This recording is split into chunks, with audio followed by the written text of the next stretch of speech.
Journal podcast. I'm your host, Charles Fain Lehman, a fellow at the Manhattan Institute and a senior editor of City Journal.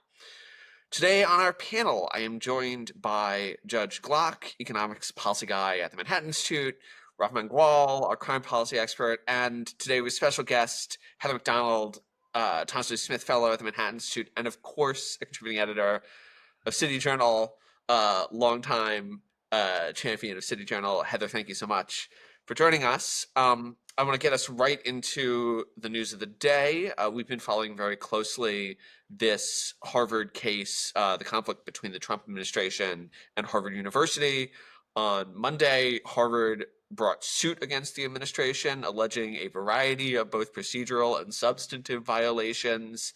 The administration, meanwhile, has sort of tried to backtrack on its particularly aggressive ask of Harvard, saying basically, we didn't really mean to send you that memo. Heather, you wrote in CJ, I think last week, about the administration's movement on Harvard, and you sort of said that it's going in the right direction, but they're going about it in a somewhat a blundering way. Can you elaborate a little bit on how you're thinking about that and how you thought about their initial actions? Well, it's very frustrating for me, Charles, because I will secede to no one in my hatred for universities. I think they are the driving force for the anti-Western hatred that is pulling down our civilization, that is destroying meritocracy, that is breeding division, that is breeding falsehood. You know, they are currently constantly talking about themselves as so fanatically dedicated to the unfettered pursuit of truth. Well, that's completely wrong as far as the unfettered pursuit goes, because they are absolutely involved in shutting down contrary, unorthodox viewpoints, and they are taking us in the opposite direction of truth. So I'm all for uprooting them. I'm just very uncertain that the government, the federal government, is the right entity to do so. And this puts me in a difficult position, but I do think that conservatives, above all, have to believe and maintain the idea that the federal government is limited in its powers. It can act only on the basis of constitutional grants, and when it does act, it needs to follow certain types of procedures. And in this case, when and also what haunts me throughout this entire extremely exciting period of what Trump is doing, in many instances on matters that I completely agree with him on a substantive basis, I think all the time what happens when the tables flip and the precedents that he's created will be used by a left-wing government in favor of in the pursuit of its favored causes. So that's how I approach this matter. And when Trump sent the administration, the task force on anti-Semitism, sent a demand letter to Harvard demanding that it monitor itself for viewpoint diversity, that it hire a critical mass of intellectually diverse faculty, that it conform itself, that it promote the faculty that are most in sync with the Trump administration. It does not necessarily have the constitutional power to make those demands. And as far as withholding funding, which is what prompted the Harvard suit on Monday, it is the case that federal statutes set out a procedure by which the government can withhold funding for violations of the civil rights statutes. It needs to have a hearing. It needs to give notice to the government. It needs to try to negotiate an alternative resolution. It needs to send a report to Congress, give Congress 30 days to think over the matter and see whether it agrees with the administration before it can withhold funds. The Trump administration has done none of that. So it's, on the other hand, Harvard obviously demands no sympathy. It's going around like every university today with these nauseating protestations about its commitment to truth. Harvard, let's not forget, was the one that got rid of Ronald Sullivan from being a master of a dorm. And I shouldn't even use master, because that's another thing that Harvard did, was get rid of the term master, because it apparently made black students feel so unsafe, based on a totally phony etymology that claimed that it was based on a master-slave relationship, whereas in fact it was based on a medieval honorific towards teachers. But Harvard got rid of Ronald Sullivan, a Harvard law professor, from working as a master in an undergraduate dorm, because he was representing Harvey Weinstein, and that made the students feel unsafe. Harvard basically drummed out a biology researcher, Carol Van Hoeven, because she maintained that there are two biological sexes, no in-betweens, no alternatives, and it's not something you decide upon by choice. It's in your chromosomes. Harvard had the placemats for racial justice, where it wanted to send its students home for Thanksgiving vacation with ways to indoctrinate their parents about Black Lives Matter movement. And Harvard is absolutely fantastically overfunding diversity bureaucracies, none of which it has touched. So it does not deserve our sympathy. Nevertheless, the federal government is being too heavy-handed. It should be following the law assiduously, rather than giving meat to the ridiculous idea that we're heading towards authoritarianism that the left in the New York Times is embracing. And frankly, sometimes from one perspective, it looks like it. Yeah, I wanna bring Judge in because I'm curious, as I think the other person most sympathetic. Really everyone on this call is pretty sympathetic to the sort of federalist minimally invasive federal powers argument.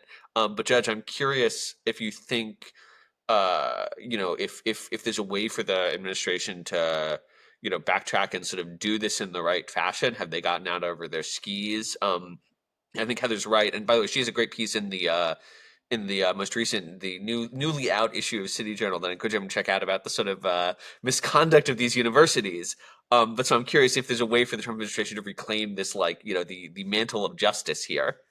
Well, kind of like Heather said, the best way to do that would be to focus as narrowly as possible on the civil rights claims, the claims about inappropriate hiring and inappropriate applications that have already been adjudicated by the Supreme Court, using race especially to decide who gets hired and who gets into the administration. That's clearly illegal, and the federal government does have laws in place to stop that, and they should, as Heather said, go about stopping that in a typical lawful way. I get particularly uptight or concerned when a lot on the right, though, say, well, listen, you, the Harvard Corporation, you, Columbia University, you take federal money, and therefore you're required to adhere to not just basic civil rights law, but this whole panoply of federal demands that we are putting on you, whether those be actually imposed somewhat through Congress or directly through the Trump administration, precisely because we live in a world where the federal government has its tentacles on absolutely everything. The tax code is subsidizing us in some way through our child tax credit, just at the same time it's taking money from us. The tax exemptions for nonprofits obviously now encompass a massive part of our entire economy. I think it's almost 10% of our whole economy goes through a nonprofit in one way, shape, or form. All these companies, we get Medicare grants, Medicaid grants, uh, research grants. We all are participating in this. And we certainly don't want to go down the path of, well, if you take the money, then of course you have to adhere to federal diktats. That's not a path we want to go down, and that's the path I think conservatives have rightly been warning about for the past 100 years. This is a different variation of the "you didn't build that" phenomenon. The idea that, hey, the government paid for the roads you use to drive to work, and therefore you're actually a product in some way, shape, or form of the federal government, and you have to listen to do what we tell you to do. No, no, no, absolutely. If anything, we should obviously try to disentangle ourselves from all these federal funding streams, which are largely destructive, and we shouldn't use them to impose more burdens or use them in a selective manner to just attack the people who's ever in power at a moment want to attack. And I absolutely agree with that. That's a brilliant analysis. I would also say two things. I think the use of anti-Semitism is purely opportunistic at this point, and I fear that I'm going to alienate people.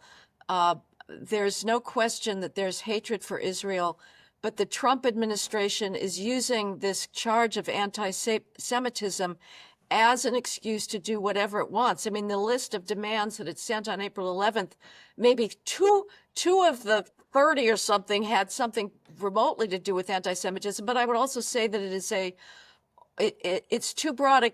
It's too narrow and too broad. What's really the problem here is anti-Westernism, and Israel is hated because it's seen as the Western power par excellence. It's now seen as white, and the actual clear actions of anti-Semitism are quite small on any campus. And frankly, Jews are not targeted by traditional anti-Semitic hate. They are allowed to succeed. The problem is that they are not Black or Hispanic, so they come under the same prejudice as an Asian person would or a white male would on Harvard campus, but not because they're Jewish per se. And there's a real risk of violating hate, possibly repugnant, but protected speech about Zionism on campuses. The other thing I would say that I neglected to before, the Harvard defense, the universities are all defending on academic freedom, that the federal government is treading on this sacred space where we should be allowed to do whatever the hell we want. You fund us and then shut up and get out of the way.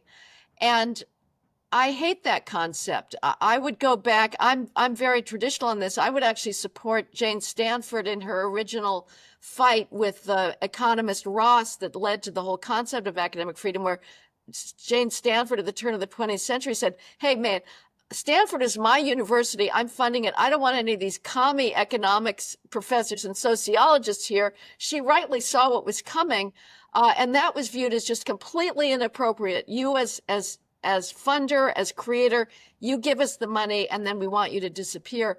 I would push back on that a little bit, but now under existing concepts of academic freedom, it would seem again that Trump is moving too far in requiring certain types of viewpoint adherence to the Trump administration. Again, I'm not in favor of our current concept of academic freedom. I think it's too broad, but it exists. And so I think for sure Harvard is going to win in court, especially because the judge is Allison Burroughs, who was the judge that allowed Harvard's racial preferences to proceed in the first iteration of the SFFA versus Harvard suit that was ultimately, her opinion was reversed at the Supreme Court. But she could not be more left-wing. She could not be more pro-Harvard. She actually disagreed with what she called the wise and esteemed Toni Morrison, because Morrison, believe it or not, had once said that race is the least reliable information you have about someone. And Burroughs said, oh, Toni Morrison is wrong because white Americans are so racist that we need to have racial preferences so they can learn to have tolerance, acceptance, and understanding of blacks. So Burroughs is a shoo-in to rule for Harvard in this case. The Supreme Court, I would not be surprised if they also support Harvard on the academic freedom grounds and maybe the procedural grounds as well. Yeah, I mean, I wouldn't be surprised either. I think it's absolutely the case that the Trump administration's gotten out over its skis. But I do think that there are a couple of interesting things going on here. One is that the public has had its eyes opened to just how hypocritical these universities are, and Harvard in particular, right? I mean, here they are advancing an academic freedom argument when we've been seeing example after example of them trampling academic freedom in their own university for the last, 20 years. Just look at the ideological distribution of their faculty and tell me that academic freedom actually exists on the Harvard campus. Look at what happened to Roland Fryer and tell me that academic freedom exists on the Harvard campus, right? So I think the public is starting to understand that even if Trump loses in court, he is, I think, winning in the court of public opinion, which is to say that the public is becoming increasingly more disgusted with the hypocrisy that these universities have been allowed to get away with. And I want to say too that even if the Trump administration loses in this particular dispute, that doesn't mean that there aren't opportunities for future regulation of these kinds of arrangements, right? We all have constitutional rights, but we are also all free to negotiate those rights away. And we see that done in various contexts across our society, right? I mean, people will enter into plea bargains, and corporations will enter into non-prosecution agreements in which they agree, to essentially forfeit Fourth Amendment rights by, employing a federal agent to supervise their operations and report on any criminal activity, which is essentially a perpetual search. Um, there are the federal government can absolutely be more explicit in terms of the strings that it wants to attach to future funding commitments. It can choose not to engage in future funding commitments, but that's all going to depend on what the disposition of the next administration is going to be. If Congress really wanted to, improve its approval rating in the public eye, what it should do is it should come out and consider legislation that basically, you can do a couple things. One thing that I would consider is putting a cap on federal funding for universities with these large endowments. I think it's a hard sell for the American public to see a university with a $53 billion endowment getting $2 billion of taxpayer money. Especially when Americans are struggling as the economy seems to be doing cartwheels at the moment. So, I think, as always, Trump's kind of reading of public sentiment is exactly right, but his execution is off here. And it's just amazing to see these universities. If you'd listened to the discourse over the last month or two, you'd think that what we're talking about is science research labs, maybe with a football team attached, but that's about it. Yeah, That they're exclusively presenting themselves as the sources for possible cures for Alzheimer's and cancer. You'd never know that they have undergraduate bodies attached. And that they're engaged. You certainly wouldn't know that they're engaged in this ideological uh, indoctrination of students on the most grotesque race divisive grounds. So it's amazing that they've managed to reconstitute themselves successfully. And I completely agree, Ralph. The problem here is the reliance interest. Trump is trying to call things back after the fact. It should work in the future, but ideally, and you mentioned the incredible ideological monopoly, monolithic quality of the faculty and the students. You're absolutely right. How do we get at that? And those of us who are worried about federal government giving it too much power, because just flip the tables and imagine this all coming out of a Alexandra Ocasio-Cortez administration, God want help us. more trans stuff, more white bashing. They could use this power. Ideally, the donors and the alumni, the private entities would be pressuring these institutions, but that's an almost hopeless cause. You had the donor revolt that happened right after October 7th when Bill Ackman, Ross Stevens, other people at Pennsylvania, the Pennsylvania donors tried to have a new constitution for Pennsylvania, tried to organize donors for a donor boycott, and they got some traction, but it kind of petered out. And elsewhere, it hasn't really gotten much traction at all. I was recently at the University of Wisconsin-Madison, and there was a dinner for conservatives afterwards, people that believed in the traditional academic mission. There was an older alumnus there who was as informed as one could hope for about Madison's left-wingery, about its pro-Hamas hysteria. Nevertheless, this gentleman was giving Madison a new humanities building and a new engineering building. And I said to him, how can you do this? This money is fungible. You know how bad Madison is. Why?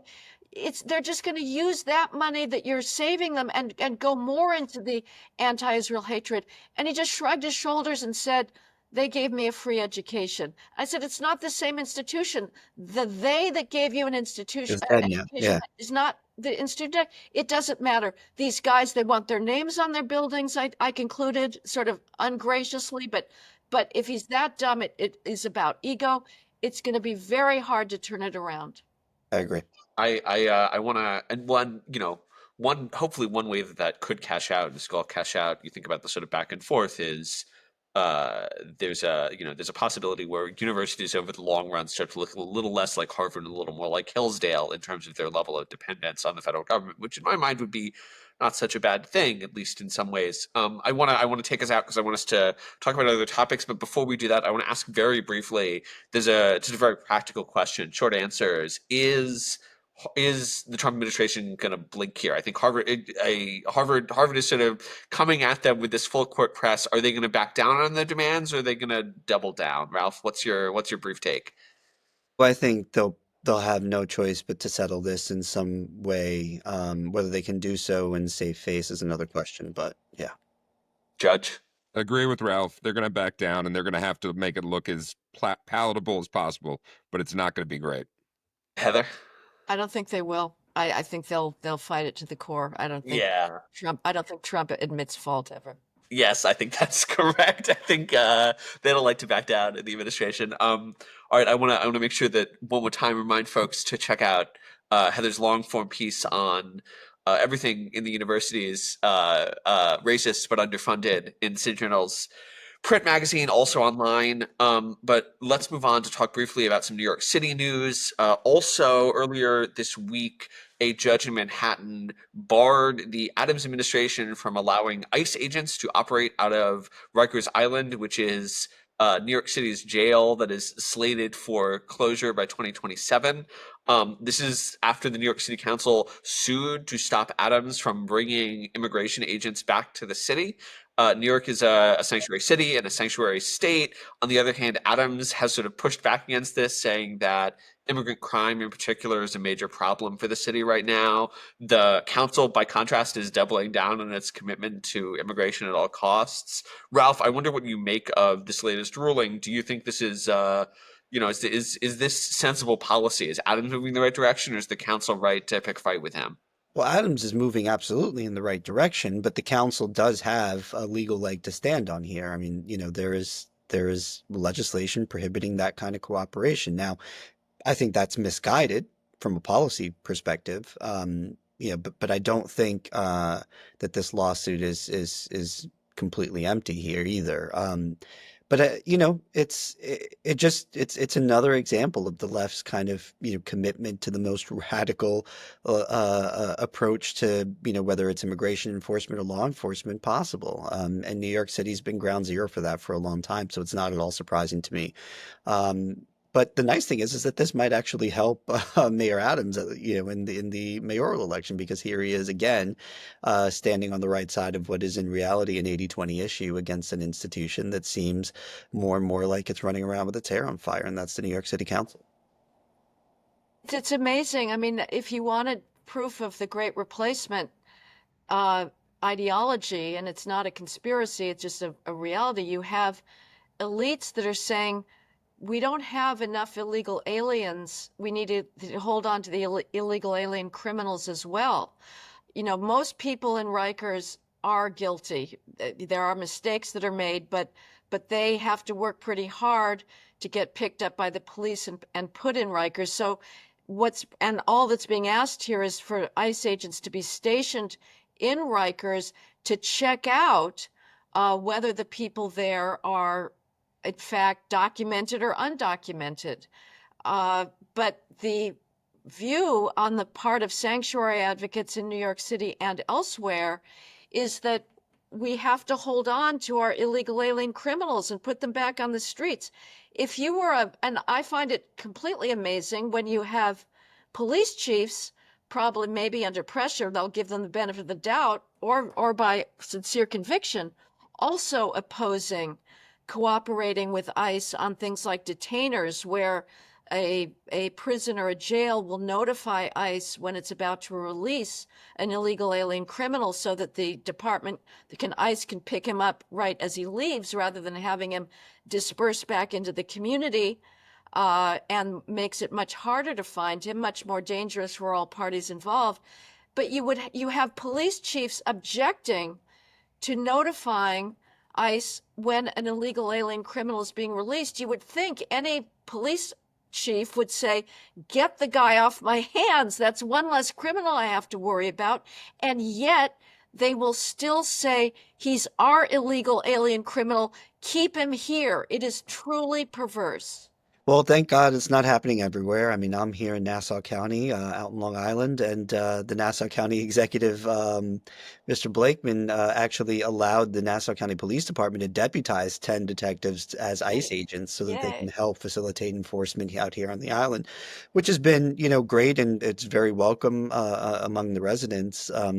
But it just creates an even starker contrast between sanity and New York City, which is becoming increasingly insane. Can I just ask, as someone who hasn't followed this as much, obviously, as I think the rest of the people on this podcast, the core, do you think most Americans understand that the core of the sanctuary city policy is do not let the federal government take criminals out of jail to deport them? Like, I mean, because I am worried. I think when I read these things, you hear the sanctuary city, and these seem to pass in these blue cities all the time, and people seem to think like, hey, we're protecting, Yeah. the Joe on the street who's building the building from being packed off by ICE agents. But sanctuary city is almost exclusively about people in jail or prison and preventing them from being packed off by ICE. I mean, That right? And that's correct, right? And do most Americans understand that? That's exactly right. I'm not sure that most Americans understand that, but the ones that do, I also think have bought this line that the Democrats have been selling for the last year, which is that they're not really criminals until they've been convicted. That these are just people who have been arrested and charged and are facing charges, and we have to let this play out and spend our taxpayer money on this process before, even though we know that they're here illegally, we know that multiple actors, the police officers that made the arrest, the judges at arraignment have made a determination about probable cause in the case, so we know they're more likely to be guilty than not. And yet, Is there's there still no appetite on the left for is there allowing. anybody on the left who says like, okay, like we'll give this largely bogus argument about non-convicted people, but okay, we'll admit that after they're convicted, we'll allow ICE to pack them off to There Mexico. was, I No? mean, there was this very brief political moment where that was viable, right? So, like, you think about something like the Lake and Riley Act, which passed, which is the first law that President Trump signed into law, which got a handful of Democrats supported in Congress, and this bill said, we're going to go every way to extra make sure that we're deporting serious, violent criminal aliens. And now, there's this brief moment where sort of Democrats lost the election. They said, okay, we need to like back off a little bit on sort of the most insane version of our views. And now you have Democrats in Congress saying, actually, we regret the Lake and Riley Act. Like, we think we should not have voted in the way that we did. Um, there's no room for consensus on, for example, a border bill or an asylum bill. And then at the local level, we're talking to the city council.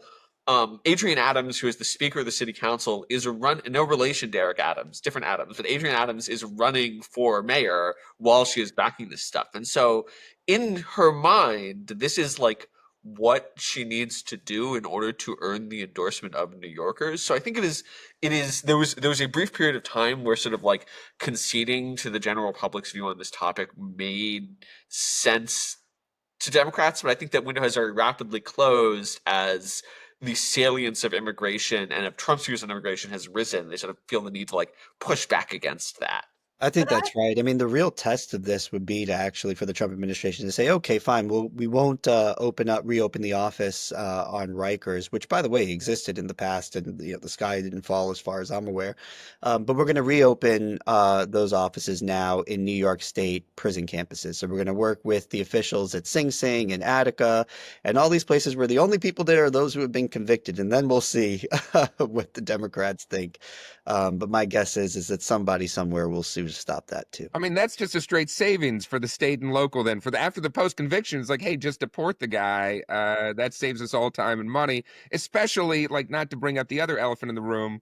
New York City is spending almost $5 billion a year on illegal immigrant sheltering and services and Well, so forth. that's going down now. I mean, Well, we've seen the population it's plummet. going way Yeah. down now. But this is like, historically in the past few years, this has been almost $1,000 for every man, woman, and child in the city spent on this nonsense. And you'd think that anybody with a little modicum of common sense would be like, we might want to reduce that number somewhat by cooperating somewhat with the people who have power to control immigration. Like, this is not benefiting, obviously, the vast majority of New Yorkers who are spending these billions a year on it. But you guys know all that.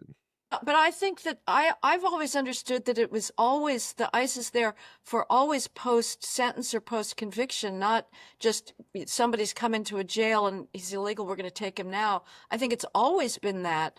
And that just again underlines the fact that for the left, deportation per se is illegitimate. They want to hold on. They want to maximize the number of mass migration illegal aliens here. And there's the view that, one of the arguments they have against immigration enforcement on the inside, and when Trump began his efforts to do interior enforcement, we had headline after headline just the way back in 2016, immigrants fearful of deportation. And I'm afraid those articles did not elicit one iota of sympathy from me, because as far as I'm concerned, if you come here illegally, you're assuming the risk at the very least of having some trepidation about deportation. But for the perspective of the left, once you're here illegally, you're inside, you should be completely as sanguine, as carefree as anybody here who came here legally. And it's unfair to make you fear deportation. So the usual argument against any kind of sanctuary cooperation is that, well, it's going to de-incentivize people from cooperating with the police to turn in a criminal because they're worried that the police officer will turn around and arrest them for being illegal. But if somebody's already in a jail and you arrest them there, you're not disincentivizing any crime witnesses from cooperating. So again, this just is another way of understanding how perverse the left's outlook is when it comes to mass migration and how determined they are to maximize the number of illegal aliens in this country, because they are willing to tell police chiefs, state prison, you can't get these guys off your hands for free. The federal government's willing to take them off your hands, and they'll still say, no, we want them.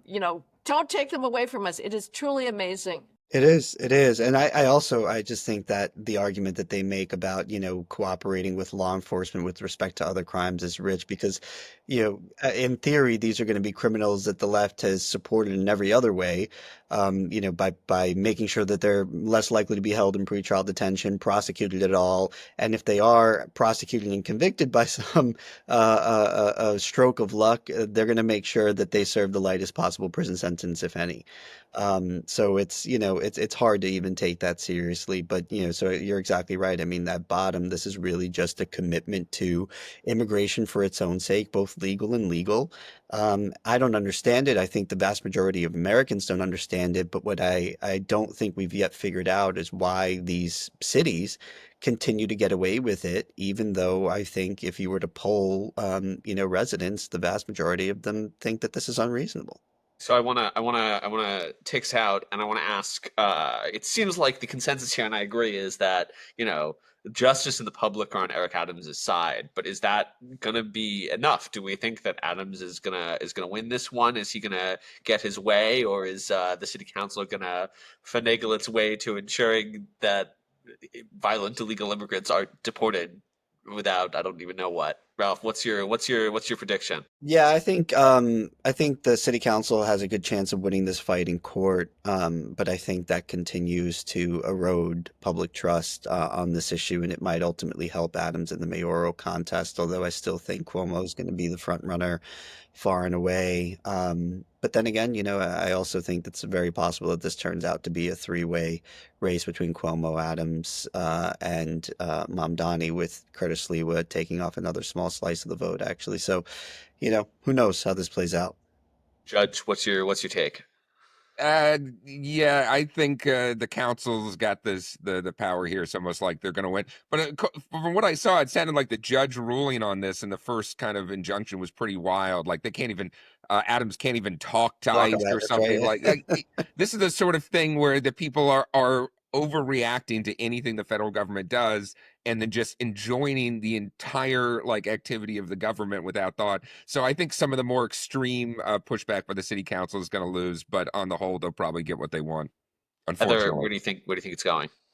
Well, I'm not as familiar with the lawsuit. I think that the NGOs in this country, rather in this city, have enormous power. Whether or not the mass of the public would be in favor of immigration enforcement matters less than the fact that the left in the New York City government has created a huge infrastructure of support in organized groups. And so I think as a political matter, I think the city council view is going to remain the dominant one in New York government for a while, unless we have a truly transformative mayor the way we had in Rudolph Giuliani again. We can only hope. Yeah, I mean, I think that's right. I buy the argument that the city council is the better of it. It's still a sanctuary city. And then on the other hand, it's like, is this, it seems like this can only really help Adams, right? Like sane New Yorkers are going to go, well, I don't like Donald Trump, but also I don't like having to pay for illegal immigrants who commit crimes continue to be housed in the city. Um, I want to make sure, by the way, this is City Journal podcast. We love to talk about crime, all things crime related. I want to encourage listeners before we go out to check out Ralph. At the time of this recording, has an ambiguously forthcoming piece on crime in New York in the New York Times. It may or may not be out by the time this drops, so we'll see. They're always Fingers crossed. Fingers fingers crossed. crossed. But on that note, I want to draw our attention for our brief closing discussion to a headline from our friends at the New York Post.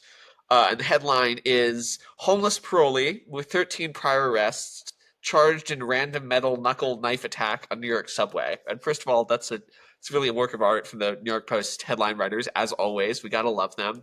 But I want to ask our panelist impression very briefly.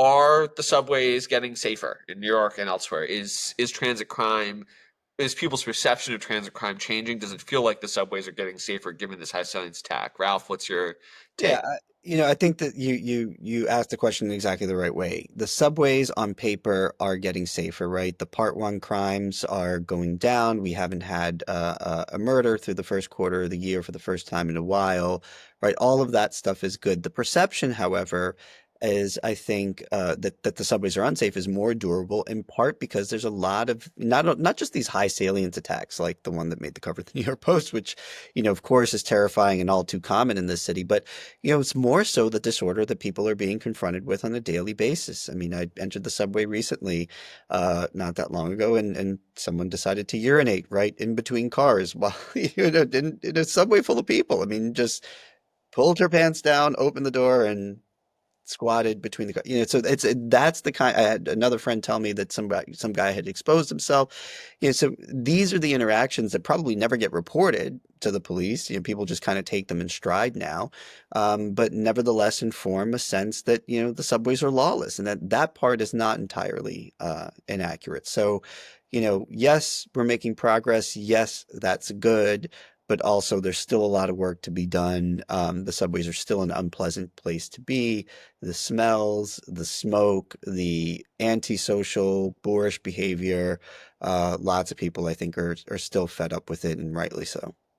Heather, I don't know how often do you ride the subway? What's your impression of where the subway's at? How do you feel about it right now? I don't know how one cannot ride the subway thanks to the stupid bike lanes we've got everywhere that make surface traffic absolutely impossible in the city. I do not have the patience to sit in traffic for 2 hours. So yes, I do. But and I would say that's like the one, in theory, the one thing I still like about New York is not having to have a car. But I'm very aware that every time you step on the subway, you are assuming I mean, I know that in sheer numbers, it's a small number of us, but one subway assault like we just saw that's happening on a weekly basis, that's one too many. There should be none, zero. It is outrageous that the city council, any part of New York government, is worrying about illegal alien criminals getting deported.